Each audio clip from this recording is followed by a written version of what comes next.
Salut à tous, c'est Boo, retour sur la chaîne où on parle de Stranger Things toute l'année. Cette fois, je pense que c'est bon, on a tous fini la partie 1 de Stranger Things 4. Il serait peut-être temps maintenant de se pencher un peu sur la suite, qu'est-ce qui va se passer dans cette partie 2. Déjà, cette première partie avait été généreuse en réponses, en révélations, mais elle soulevait aussi beaucoup de nouvelles questions. Je pense qu'on sera tous d'accord là-dessus. On va tenter de comprendre ce qui pourrait nous attendre dans la suite. Pour ça, on va s'appuyer sur le trailer final, celui de la partie 2, mais aussi ce qu'on avait pu voir avant. En bref, ici, on va reparler de tous ces enjeux qui sont en cours pour cette fin de saison et essayer de comprendre quelques petites choses qui pourraient nous attendre. Ce qui est sûr, c'est que si la première partie c'était déjà du très lourd, la partie 2, même s'il reste que 2 épisodes simplement, elle risque d'être particulièrement monumentale.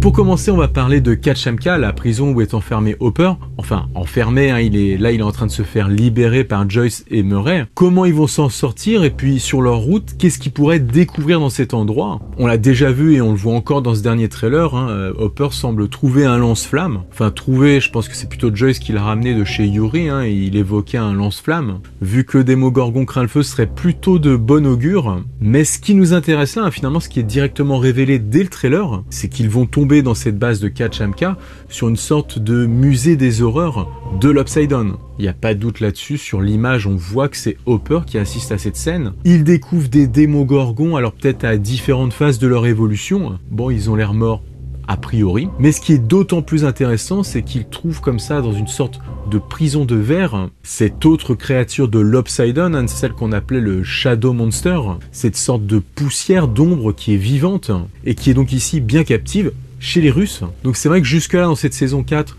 on n'a pas trop abordé l'évolution de leur recherche sur l'Upside Down aux Russes. Sont-ils rentrés chez eux avec plein de choses à étudier, dont ce Shadow Monster qui est encore vivant? Ou alors comme ils ont la technologie pour ouvrir des portails, peut-être qu'ils ont recommencé ici à Kachanka. Donc déjà sur cette partie de l'histoire, c'est pas fini, on a vu que la face émergée de l'iceberg, il y a des grosses révélations en perspective.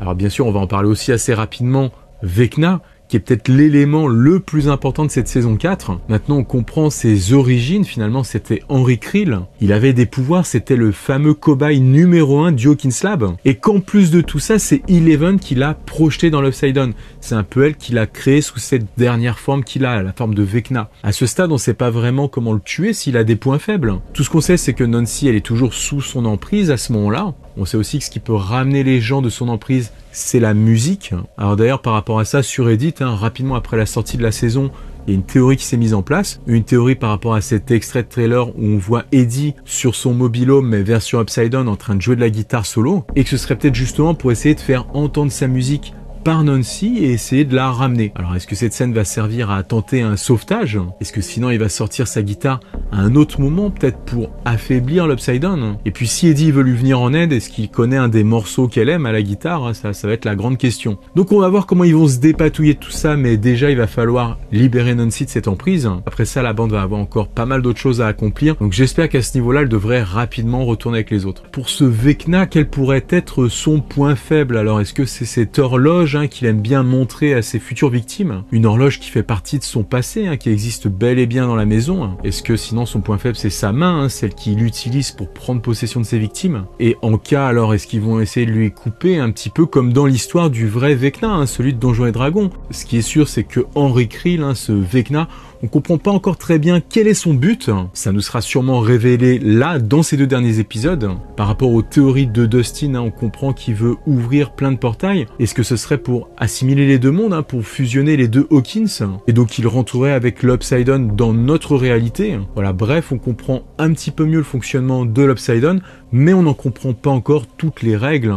On peut dire que c'est Vecna finalement le chef de tout ce monde parallèle. Il peut se connecter aux plantes grimpantes et savoir tout ce qui se passe, sonder tous les esprits dans Hawkins. Mais voilà, dans ce cas-là, le reste de l'esprit de l'Upside Down, celui qu'on avait pu voir au travers du Mind Flyer, alors est-ce que c'était lui d'une façon dissimulée? Est-ce qu'il y a autre chose ici avec lui de plus petit ou de plus grand? Peut-être quelque chose qui serait là capturé en Russie. Après tout, c'est vrai, ce Vecna, pourquoi c'est pas lui qui a attaqué dès la première saison? qu'est-ce qu'il y avait d'autre avec lui dans l'Upside Down qui l'aurait peut-être empêché de prendre l'ascendant sur ce monde. Bon après quand même si le numéro 1 du Hawkins Lab était le boss final de l'Upside Down, ce serait quand même cool. Mais voilà, je sens qu'on a encore des grosses zones d'ombre là-dessus, sur l'Upside Down, des choses que nous cachent volontairement les frères Duffer.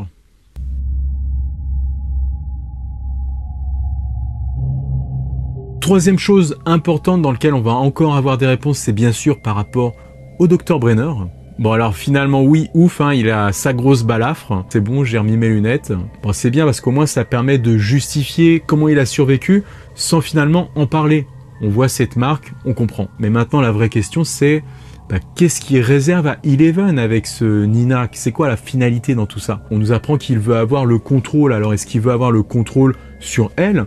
Est-ce qu'une fois qu'elle aura retrouvé, voire étendu ses pouvoirs, est-ce qu'il va les inhiber avec cette même capsule qu'il avait mis dans le cou de Henry Krill, ce qui s'appellerait le Soteria et qui permettra à la fois d'inhiber les pouvoirs et de localiser le cobaye. Si on sait pas trop où il veut en venir comme ça avec Eleven, ce qui est sûr, c'est qu'il y a deux forces qui convergent vers lui, vers son nouveau labo. D'un côté, Mike et une partie de la bande qui sont bien déterminés à sauver Eleven. Concernant Mike, ça risque d'être quand même dangereux, parce qu'on sait qu'il est prêt à tout, qu'il est prêt à s'exposer, à se mettre en avant pour sauver Eleven. Et puis de l'autre, ce lieutenant-colonel Sullivan, qui a quand même pas l'air de rigoler.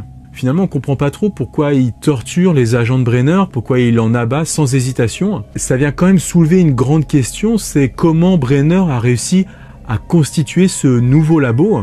Et finalement, est-ce que c'est bien un projet secret du gouvernement ou alors est-ce qu'il travaille en solo? Parce que jusque-là, il était laissé pour mort et le Dr Owens, on le voit, il avait été licencié, il ne travaillait plus pour le gouvernement. Ce serait vraiment un truc super secret du gouvernement que très peu de personnes connaissent. Donc dans ce cas-là, c'est bien joli, mais si c'est pas le gouvernement, qui est-ce qui pourrait financer tout ça? Peut-être on peut en revenir à cette théorie où Brenner aurait trouvé un accord avec les Russes. Ce qui pourrait aussi expliquer pourquoi on trouve tous ces éléments de l'Upside Down à Kamchatka. C'est peut-être Brenner qui les fournit. Il leur donne ça en échange de financement, par exemple. Les deux partagent comme ça des découvertes et des connaissances sur l'univers parallèle. Voilà, il y a peut-être un deal comme ça. D'ailleurs maintenant, finalement, avec le recul dans la saison 3, à un moment dans le Hawkins Lab délabré, lorsqu'on voit Hopper en train de se battre avec le Terminator russe, à un moment donné, on a un plan sur une petite caméra dans un coin qui est allumé.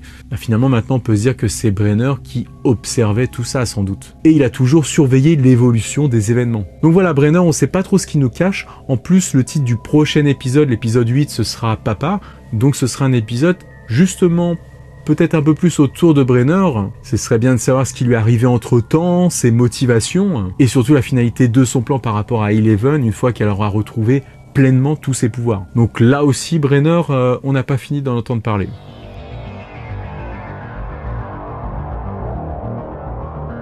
Enfin, dernier point que je voulais aborder dans cette vidéo, comme d'habitude à chaque saison, on a la réunion des personnages.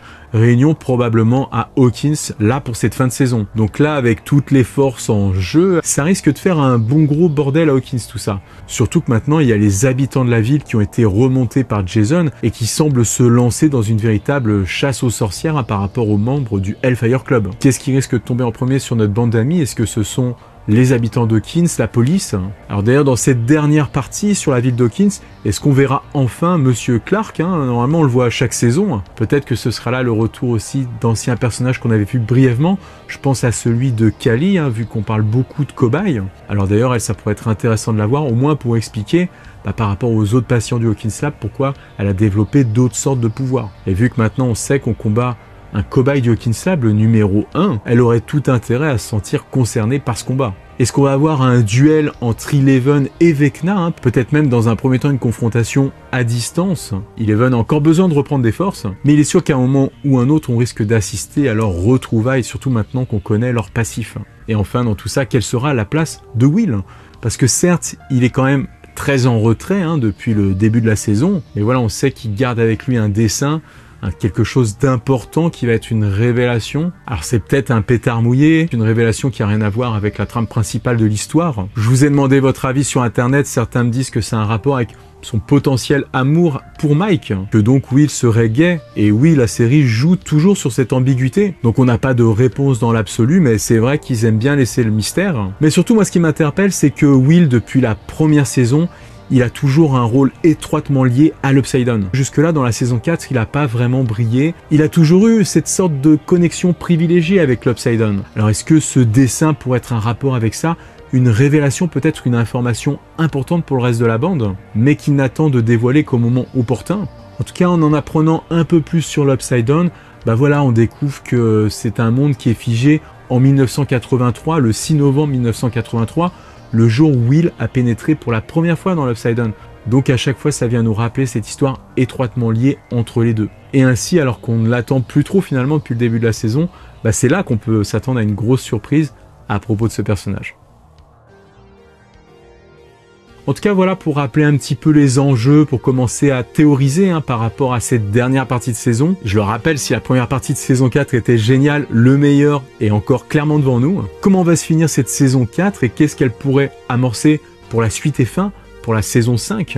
Pour le découvrir, en discuter ensemble, restez bien connectés à la chaîne. Les choses s'accélèrent, on est tous au rendez-vous. Donc je vous dis à très vite. Tchuss les amis.